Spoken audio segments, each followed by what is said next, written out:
సుమధుర స్వరముల గానాలతో వేలాది దూతల గణములతో కొనియాడబడుచున్న నా యేసయ్యా, నీకే నా ఆరాధన.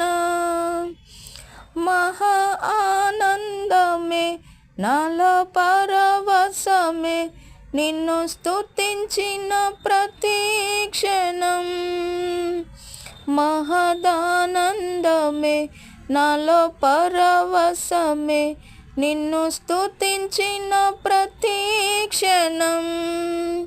సుమధుర స్వరముల గానాలతో వేలాది దూతల గళములతో కొనియాడబడుచున్న నా యేసయ్యా, నీకే నా